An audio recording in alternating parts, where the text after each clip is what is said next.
objective. Because as I told you, row star is the two categorical variables represented in the form of a column and rows. Okay. Now here the first column simply contains the names only. So while importing this kind of data set, you need to change the row names as well. The first column. Okay, there is an option for you, row names. So change that automatically to first column, because your first column contains the names only. It is not for the data. So as it is a representative purpose, you need to change the row names as the first column. Then you can import your data. Now you can see that the data, see first column is converted into row names. So only data is having the 4 columns. Clear? All of it? That's why the code is row dot names equal to 1 means first column is changed into row names.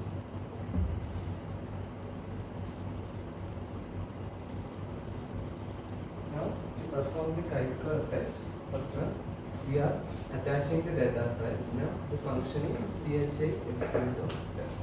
That is to perform the chi-square test. Within the bracket, this is your data. Okay. Then to show the result, you have to type chi_test. Okay. Please run the test and tell me if it is significant or not significant. How to check the significance? Then you got the PSM chi-square test.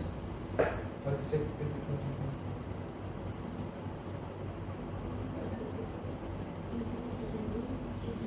One 944 degrees of freedom 36. How to check the significance? Very good. Then the library.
What about the result? Chi-square.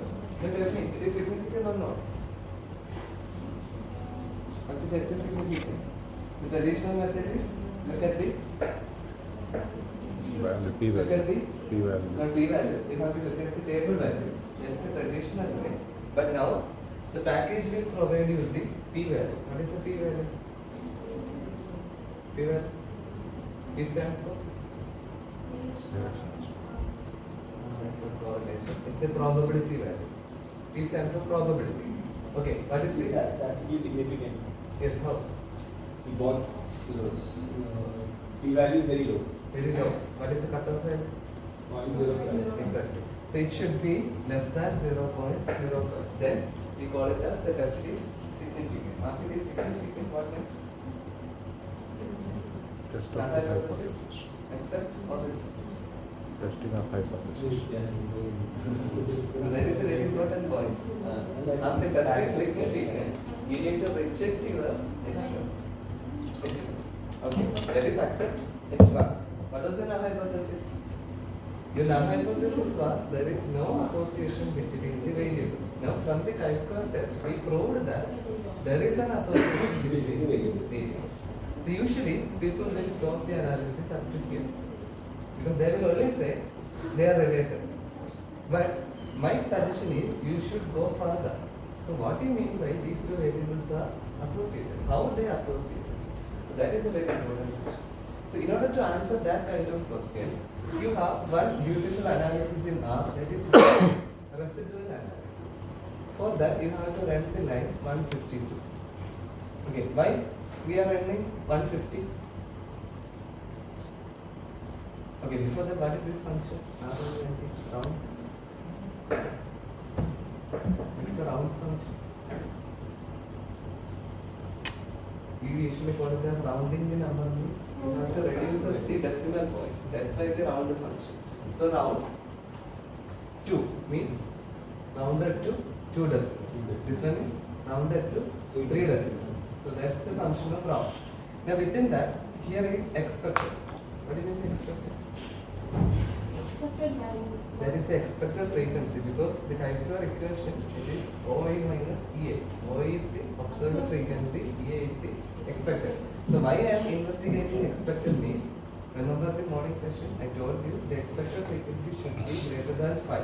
Otherwise you can't perform the chi-square. So in order to check whether all the expecteds are above 5, we need to check their expected frequency. So that's for the line number 50. I am running these two together. Maximizing the return. Now you can see that. So these are all the expected frequency, and you can see that there is no any frequency less than 5, which indicate that we can directly perform a chi-square. If any one of the expected frequency is less than 5, it's suggesting that you can go for the chi-square. Now, my interesting area is over here. This is known as the residual statistics in chi-square. So why am I interested in these things? Anyone can answer? So this is the most beautiful session in chi-square. Okay, coming to two variables. As I told you, the first variable will be the activities. Second one is the type of person in you. Okay, coming to the first activity, that is the laundry. Forget it. It's the common sense. Who will take care of the laundry in your house? Wives. What is the residual value corresponding to wife? Which is a positive and highest value, which indicate wife is more associated with the activity laundry. Second one, main need, the food preparation.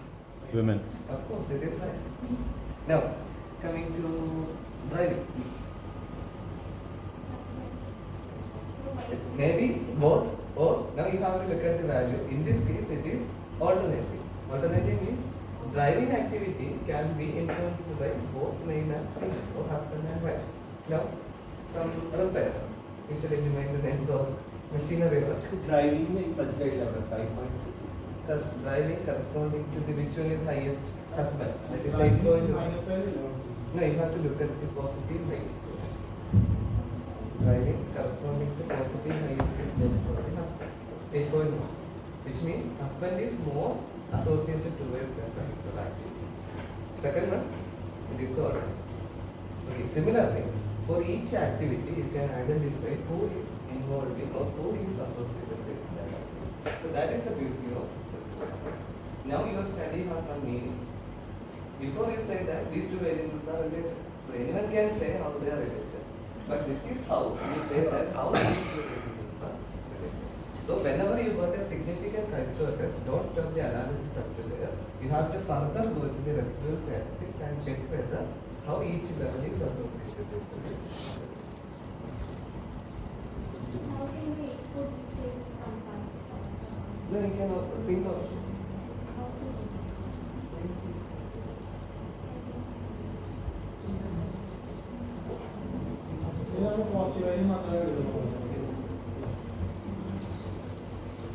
Negative എന്ന് പറഞ്ഞാൽ മറ്റേ comparison group മറ്റേ ഗ്രൂപ്പാണ് കൂടുതൽ ചെയ്യുന്നത്.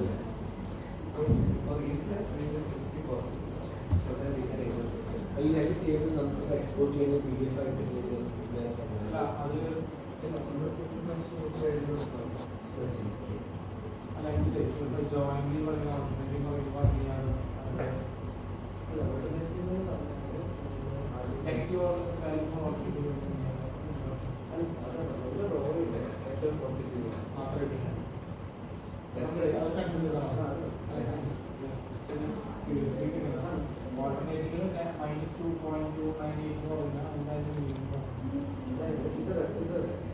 പറയുന്ന negative difference positive ആവുന്നത് പറഞ്ഞാൽ അതാണ് നെഗറ്റീവ് എന്ന് പറഞ്ഞാൽ ഒന്ന് കൂടി വളരെ അതുകൊണ്ടാണ് negative. So that's why positive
one more application of SQL that is known as a goodness surface. So what is a goodness surface? Goodness surface.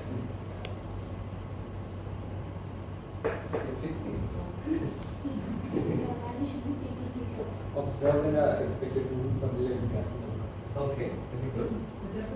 Usually, yes, whether it should follow a particular model or not. Usually, in the case of reading, we know that there is a Mendelian pressure. Everyone is not that the Mendelian pressure. What is it? 3:1, 9:3:1. 9:1. So what usually people will do, whether the population should follow this Mendelian ratio. That's why we call it as super.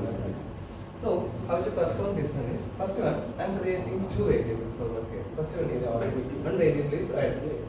And its values are 81, 50, 27. So obviously that is my observed frequency. Okay.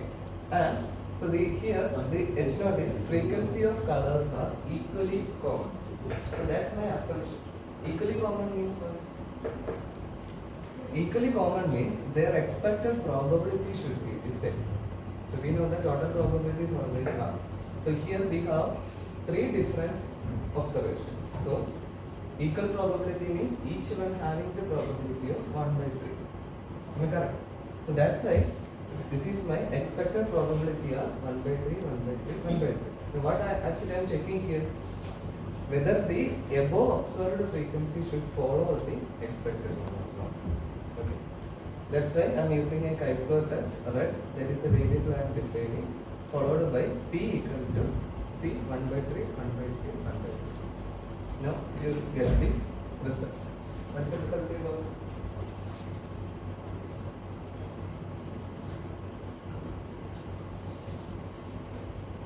നമ്മുടെ P കിട്ടുമ്പോൾ inverted comma എന്താ കൊടുക്കാൻ inverted കോമയുടെ ആവശ്യമില്ല. No sir, it's a number, right? On the screen there. So you can give the double neutral comma only for the straight line. Okay.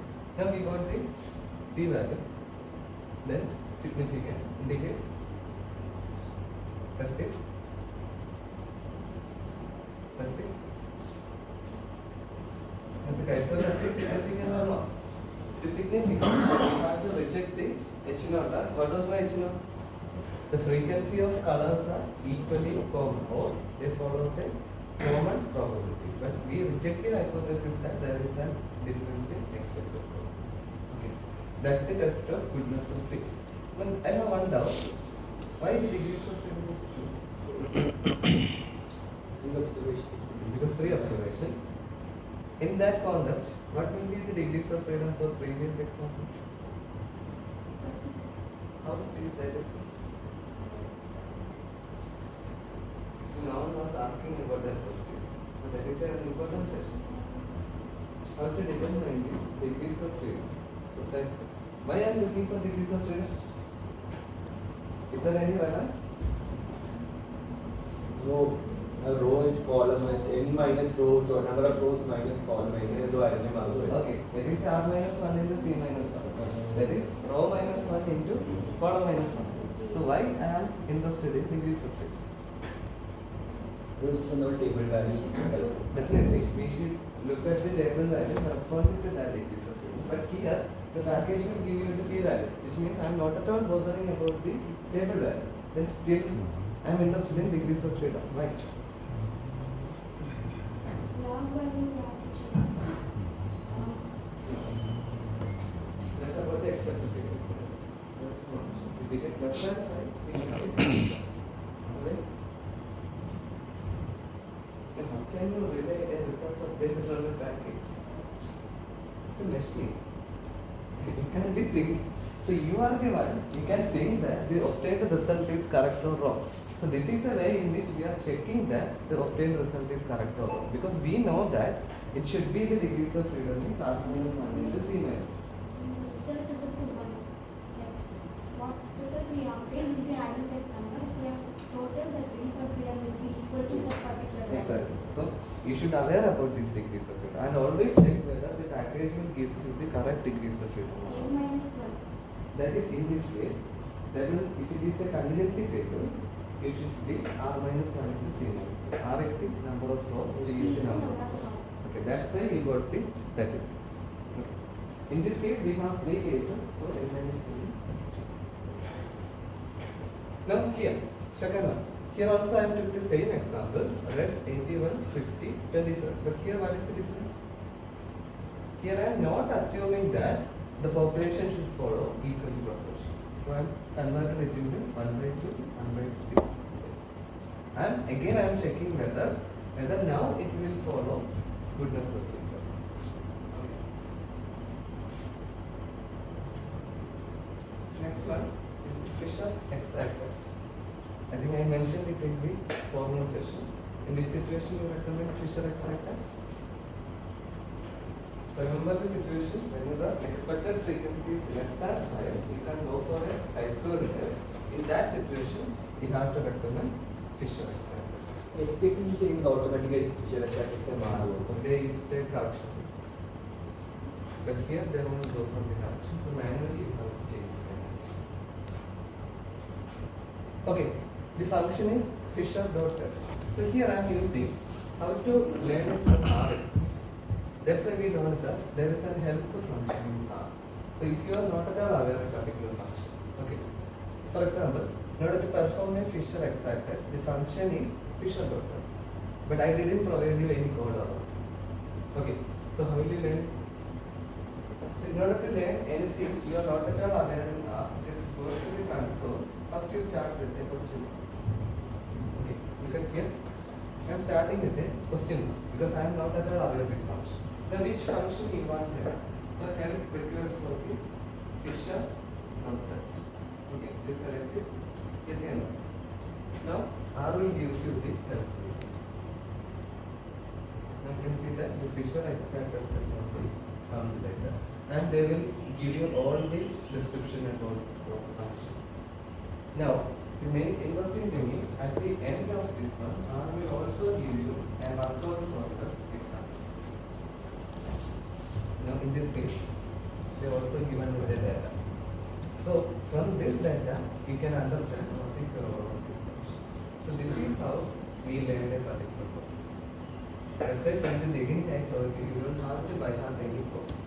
Only thing is that if you are not at all aware of any function, just go to console, put a question mark, give that function, and R will give you the penalty. Now from this example, you can learn by yourself. See the same example I wrote over here. Okay, there is a new data known as the, അതിങ്ങനെ ചെയ്തിട്ട് നമ്മൾ ഫിഷിൽ dot test കഴിഞ്ഞിട്ട് because that is the function. എന്നിട്ട് നമ്മൾ run ജോലി കഴിഞ്ഞിട്ട് റണ്ണാണ് Enter. Question mark, that function, enter. Now, program with the question mark means directly it jumps onto the. So in helper window, with all description and their references, they will also provide an example spelling. So you can simply copy this one, paste it in the console, click and get it.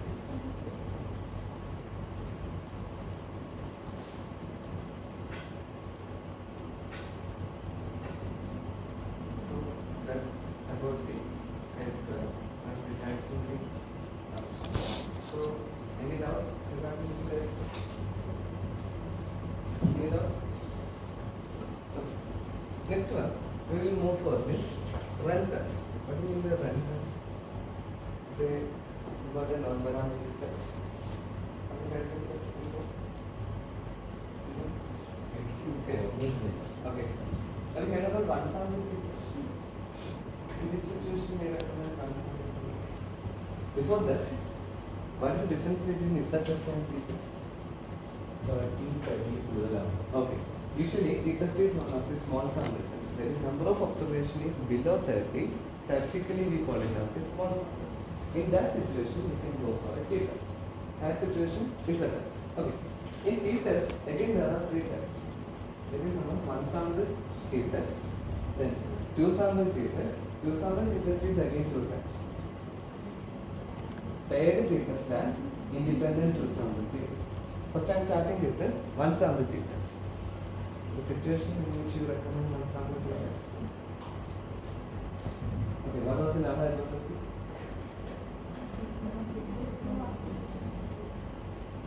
It is very good. What are the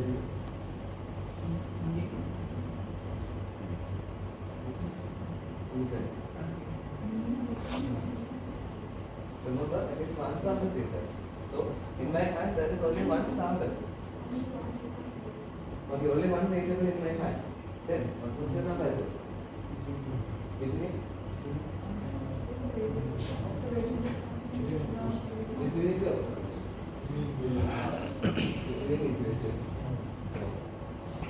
From where we will get the sample, the population.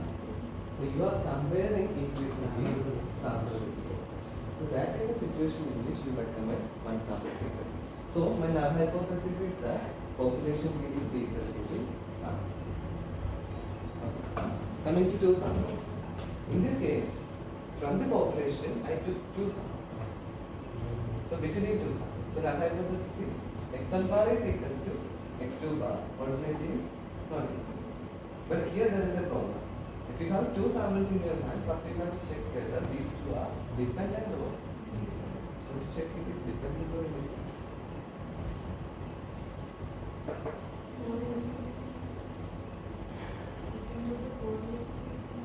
No, there is a relationship. Dependent and independent. Coming to correlation, that's our last session. I am coming to that. Usually, dependent means it is a pre versus post, or before versus after, or treated versus untreated. How it is dependent? Pre versus post. Only same sample will be there, will be treated before and after, so it isn't different. Because in that situation, your sample remains the same, but you took the observation in two different time periods.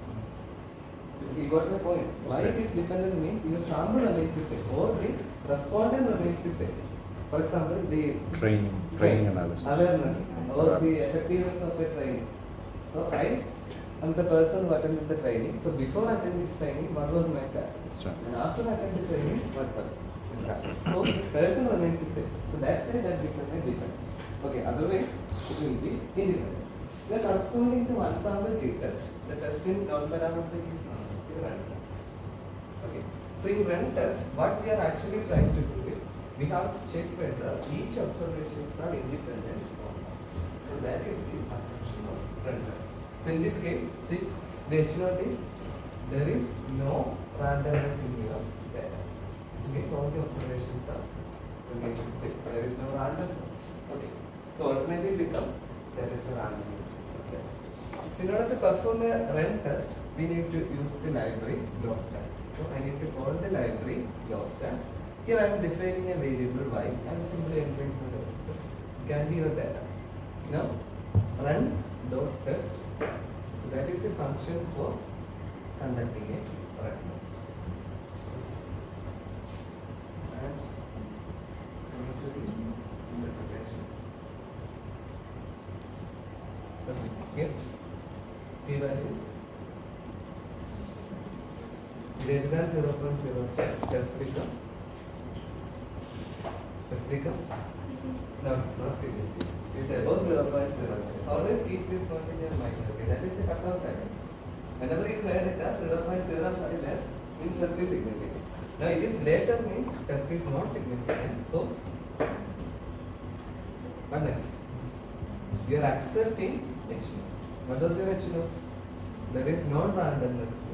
So we concluded that the y variable is a non-randomness. It is from the population.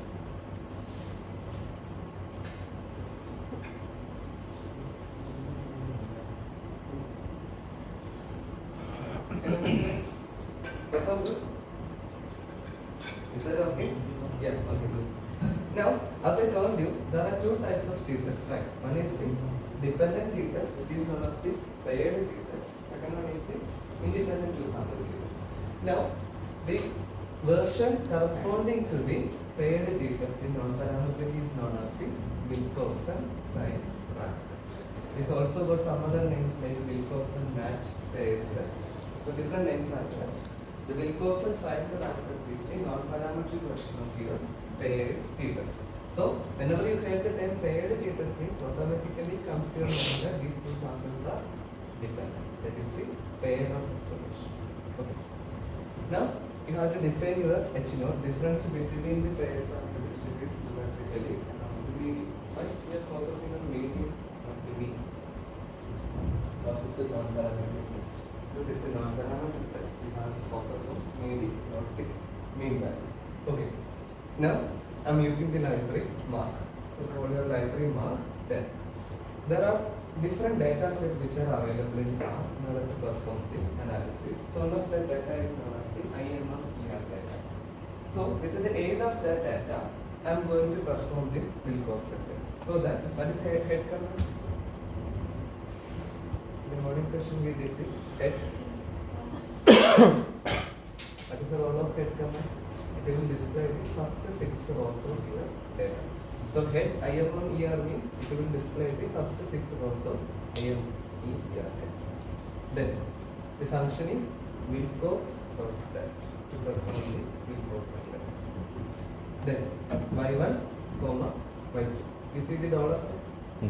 Okay. What's the use of dollar sign? So, To pick a particular variable. Okay. Then this one is very important.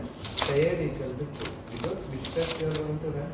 This is a paired test or dependent test. That's why this command is important. Paired equal to true.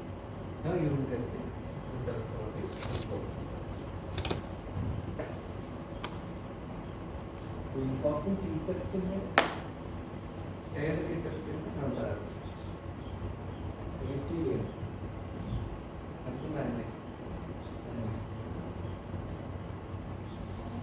Okay, we got the result p-value. Lesser or greater? Is less than 0.05, so test is significant. We are rejecting the hypothesis that the two samples got the different. Now how did we identify the test? We said that These two samples are significantly different. How do you identify the best?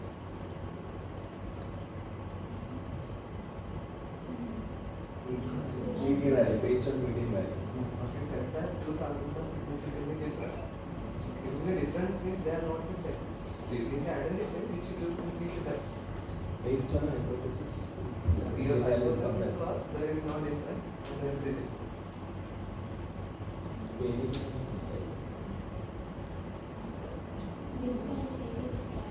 Median value based on variables. Based on the variables and based on their median value. Which one got the highest median value? That will be Based the on lowest, based on the variables. next one. Suppose if your two samples are independent. So which test? Now we can't go for the Wilcoxon test. We have to go for man-made test. But in R, both Wilcoxon test will do the analysis. What's the difference then? As I told you, there is only one function available in R to perform two sample tests. That is known as the Wilcoxon test. But you have to distinguish the same function with the paired and unpaired. That's why an additional argument there was a paired equal to true.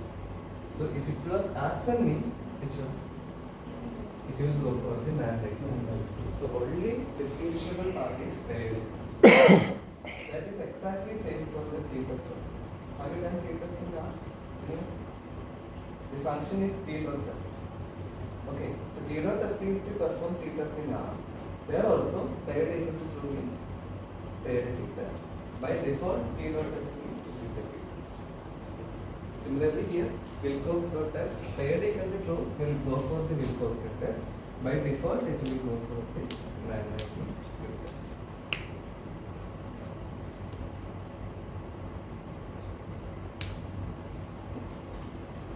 So far, it's ഡോളറിന് കൊടുത്തിട്ടുണ്ട് മറ്റേക്ക് dollar കൊടുത്തിട്ടില്ല dollar കൊടുത്തിട്ടില്ല. This is another data set and data. So this is not of trust data. There are many data sets available.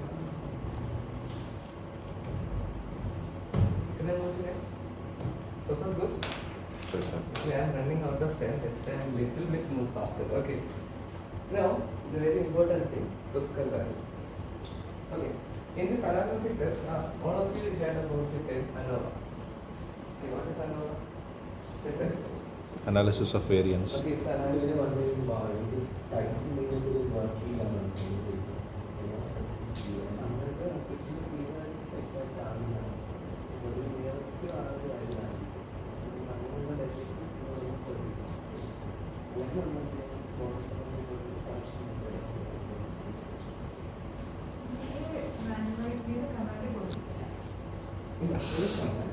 but very